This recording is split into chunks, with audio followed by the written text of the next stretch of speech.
Hello, everyone. This is just a little quick thing I think that you need to be aware of. Most people are not, that all wars are bankers' wars, and take a listen to this.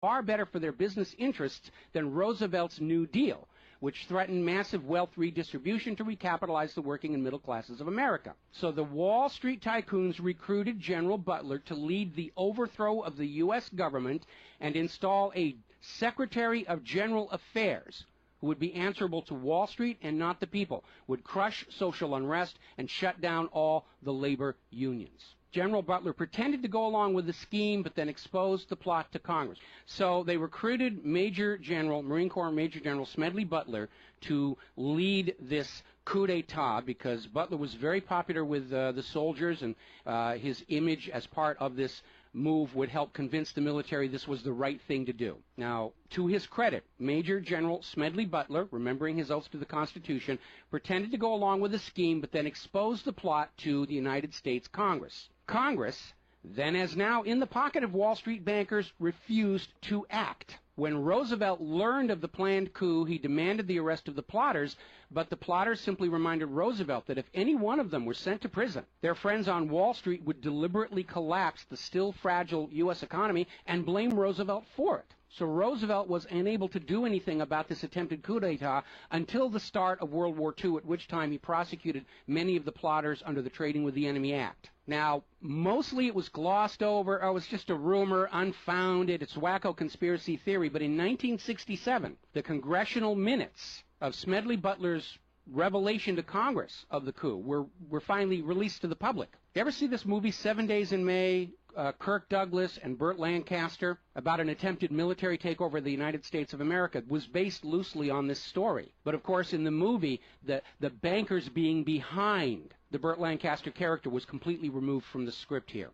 Now, Smedley Butler is also famous for writing a work called War is a Racket, and I would like to read you a quote from that.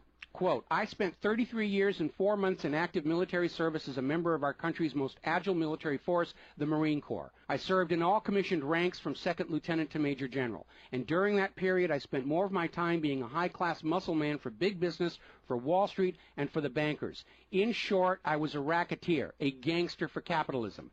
I suspected I was just part of a racket at the time. Now I'm sure of it. Like all members of the military profession, I never had an original thought until after I left the service. My mental faculties remained in suspended animation while I obeyed the orders of the higher-ups. This is typical with everyone in the military service. Thus, I helped make Mexico and especially Tampico safe for American oil interests in 1914. I helped make Haiti and Cuba a decent place for the National City Bank boys to collect revenues in. I helped in the raping of half a dozen Central American republics for the benefit of Wall Street. The record of racketeering is long. I helped purify Nicaragua for the International Banking House of Brown Brothers in 1909 through 1912. I brought light to the Dominican Republic for American sugar interests in 1916.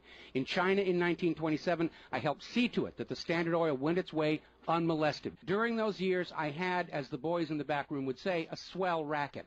I was rewarded with honors, medals, and promotion. Looking back on it, I feel I might have given Al Capone a few hints. The best he could do was operate his racket in 3 city districts. I operated on 3 continents." General Smedley Butler, former U.S. Marine Corps Commandant, and he wrote that in 1935.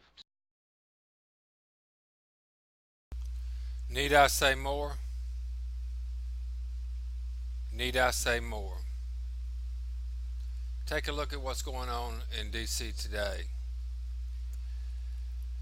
Come take a look at us. We're a friendly group. FinancialIntelTeam.com. Jedi 1.